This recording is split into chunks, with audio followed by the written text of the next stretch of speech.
किसी भी एक अनस्टेबल न्यूक्लियाई के लिए अगर तो उसकी न्यूट्रॉन टू प्रोटॉन रेशो बहुत लार्ज हो जाए तो उस वक्त वो अहल होता है, पॉसिबिलिटी होती है, चांस होता है कि वो सिर्फ बीटा नेगेटिव डिके करेगा।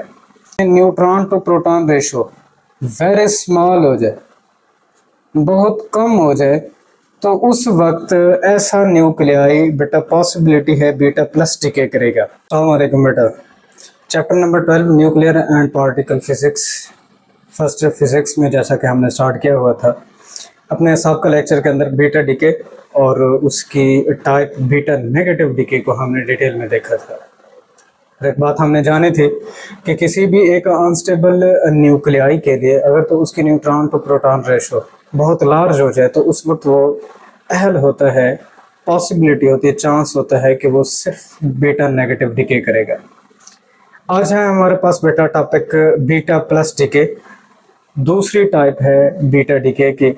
इसको बेटा डिफाइन करते हैं, a type of beta decay in which atomic number of parent nuclei is decreased bye 1 unit with the emission of positron and the neutrino particle. Beta decay की एक ऐसी type जिसमें किसी भी एक पेरेंट या अनस्टेबल न्यूक्लियाई का atomic number 1 unit decrease होता है और वहीं पॉजिट्रॉन और न्यूट्रिनो पार्टिकल्स उसके साथ खारिज हो रहे होते हैं। एक बात को गौर रखिएगा कि कोई भी एक न्यूक्लियाई जो अनस्टेबल होता है अगर तो उसमें neutron to proton ratio very small हो जाए, बहुत कम हो जाए, तो उस वक्त ऐसा न्यूक्लियाई बेटा पॉसिबिलिटी है बीटा प्लस डिके करेगा। मतलब उसका एटॉमिक नंबर 1 डिजिट कम भी होगा, पॉजिट्रॉन और न्यूट्रिनो पार्टिकल्स वहां से खारिज हो रहे होंगे। General formula beta plus decay के लिए बेटा जो यहाँ रिप्रेजेंट किया जाता है, किसी भी एक अनस्टेबल पेरेंट न्यूक्लियाई एक्स ए जी, ये डिके होगा किसी डॉटर न्यूक्लियाई के अंदर जिसका जी 1 डिजिट 1 यूनिट कम होगा with the emission of positron and neutrino particles. Positron जिसे बेटा एंटी पार्टिकल ऑफ इलेक्ट्रॉन भी कहा जाता है, anti particle of electron, particle of electron जिसे एंटी इलेक्ट्रॉन भी कहा जाता है।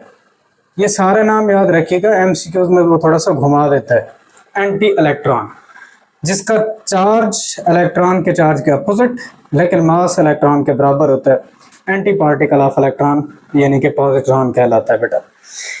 एग्जाम्पल बेटा बीटा प्लस डिके की, नियॉन 1910, ये बेटा अनस्टेबल होता है और अपनी स्टेबिलिटी को हासिल करने के लिए ये डीके प्रोसेस में से गुजरता है, फ्लोरीन में तब्दील होता है 1909। अब देखें इसका एटॉमिक नंबर 1 यूनिट कम हुआ है और बीटा प्लस पार्टिकल्स यानी कि पॉजिट्रॉन यहाँ से खारिज होंगे और न्यूट्रिनो पार्टिकल्स खारिज हो रहे होंगे। किसी भी एक न्यूक्लियाई के लिए number of beta plus particles और उनकी काइनेटिक एनर्जी के दरमियान में अगर ग्राफ बनाया जाए तो ग्राफ हमें बेटा इस तरह का मिलता है। Number of beta plus particles और काइनेटिक एनर्जी के दरमियान में ग्राफ इस तरह का मिलेगा। असल में अगर तो बेटा एनर्जी शेयरिंग की बात की जाए, एनर्जी शेयरिंग किन के दरमियान में, बीटा नेगेटिव में इलेक्ट्रॉन और एंटी न्यूट्रिनो पार्टिकल्स खारिज हुए थे, इनके दरमियान में अगर एनर्जी शेयरिंग को देखा जाए। अगर बीटा प्लस डिके की बात की जाए, पॉजिट्रॉन और न्यूट्रिनो के दरमियान में जो एनर्जी शेयरिंग है ये एक वेरिइंग पोर्शन की सूरत के अंदर मौजूद होती है।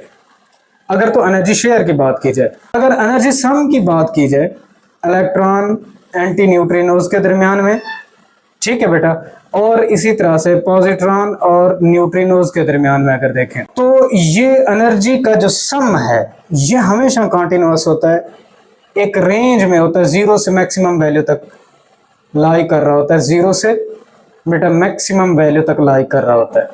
तो इसीलिए इसका ग्राफ हमारे पास बेटा इस तरह का बना था, ये एक कॉन्टिन्यूअस ग्राफ हमें हासिल होता है बेटा। और ग्राफ चूंकि कॉन्टिन्यूअस होता है तो यहाँ एक एमसीक्यू ध्यान में रखिएगा कि बीटा पार्टिकल्स जितने भी हैं, बीटा डिके, जब भी कोई एक unstable nuclei beta decay process में से गुजरेगा तो उसमें से जो पार्टिकल्स खारिज होंगे उनका जो स्पेक्ट्रम होता है वो कॉन्टिन्यूअस होता है, ठीक है, डिस्क्रीट स्पेक्ट्रम नहीं मिलता। ये एमसीक्यूज के लिए बात ध्यान में रखिएगा बेटा। इसके बाद होता है हमारे पास बेटा गामा डिके, गामा रेज की इमिशन तो लफ्ज यहाँ पर डीके लिख लीजिएगा बेटा, गामा डीके। कोई भी एक न्यूक्लियाई जब कभी कोई अल्फा पार्टिकल्स खारिज करता है या इवन के बीटा पार्टिकल्स खारिज करता है, अल्फा डीके में से गुजरता है या बीटा डीके में से गुजरता है, तो समहाउ पॉसिबिलिटी होती है कि वो अब भी अपनी अनस्टेबल स्टेट के अंदर होता है। वो अपनी स्टेबिलिटी को हासिल करने के लिए अपने अंदर से बेटा हाई अमाउंट ऑफ एनर्जी को खारिज करता है, और वो high amount of energy gamma radiations की सूरत में पाई जाती है। लेकिन एक कंडीशन जहन में रखिएगा, मैं बारहा इस लफ्ज़ को इस्तेमाल कर रहा हूँ कि मस्ट है वो पहले या तो अल्फा डीके में से गुजरेगा या बीटा डीके में से गुजरेगा। अल्फा डीके में से गुजरने के बाद फिर जब वो अनस्टेबल हालत के अंदर होता है, अपनी स्टेबिलिटी को हासिल करने के लिए गामा रेडिएशंस को खारिज करता है, या बीटा डीके में से गुजर चुका होगा फिर भी अनस्टेबल होगा और अपनी स्टेबिलिटी को हासिल करने के लिए अपने अंदर से बेटा गामा रेडिएशंस को खारिज करेगा। तो ये बात नोट रखिएगा, गामा डीके प्रोसेस के दौरान कोई भी एक अनस्टेबल न्यूक्लियाई एक्स स्टेरिक से, मैं यहाँ अनस्टेबल इसको रिप्रेजेंट कर रहा हूँ, और ये किसी डॉटर स्टेबल न्यूक्लियाई के अंदर तब्दील होता है with the emission of gamma radiations. High energy radiations होती हैं, हाई एनर्जी बेटा रेडिएशंस होती हैं जिनको इलेक्ट्रोमैग्नेटिक वेव्स कहा जाता है। इलेक्ट्रोमैग्नेटिक वेव्स, ये पॉइंट नोट रखिएगा। और इवन के बेटा ये फोटॉन्स होते हैं, हाई एनर्जी फोटॉन्स होते हैं बेटा, हाई एनर्जी फोटॉन्स होते हैं। मैटर का डुअल नेचर ये आपने पढ़ा होगा, ठीक है। तो ये इलेक्ट्रोमैग्नेटिक वेव्स भी कहलाती हैं और फोटॉन्स भी कहलाती हैं, ये पॉइंट नोट रखिएगा। अब चूंकि ये हाई एनर्जी फोटॉन्स होते हैं हमारे पास, तो इनका जो एनर्जी ग्राफ होता है बेटा वो भी कंटिन्यूअस होता है, just like the beta particles, ठीक है बेटा। और जो इनका एनर्जी स्पेक्ट्रम होता है बेटा, ये एनर्जी स्पेक्ट्रम बेटा कंटिन्यूअस होता है, ठीक है बेटा। कंटिन्यूअस एनर्जी स्पेक्ट्रम होता है, नॉट अ डिस्क्रीट स्पेक्ट्रम। ये पॉइंट नोट रखिएगा जो फर्दर आपके नेक्स्ट टॉपिक्स के अंदर दिया गया है, लेकिन यहाँ पर मेंशन नहीं था तो मैंने यहाँ मेंशन करा दिया क्योंकि हम गामा डीके को पढ़ रहे हैं। तो ये था बेटा आज का हमारा टॉपिक, बीटा प्लस डीके और गामा डीके। इंशाल्लाह अपने नेक्स्ट लेक्चर के साथ हाजिर होंगे। वीडियो के बारे में कमेंट जरूर कर दिया करें कि आपको लेक्चर किस तरह का लगा, ठीक है। नई वीडियोस में हमें मॉडिफिकेशंस करने के अंदर आसानी हो जाती है। अपने नेक्स्ट लेक्चर के साथ हाजिर होंगे, तब तक के लिए इजाज़त दीजिए। अल्लाह हाफ़िज़।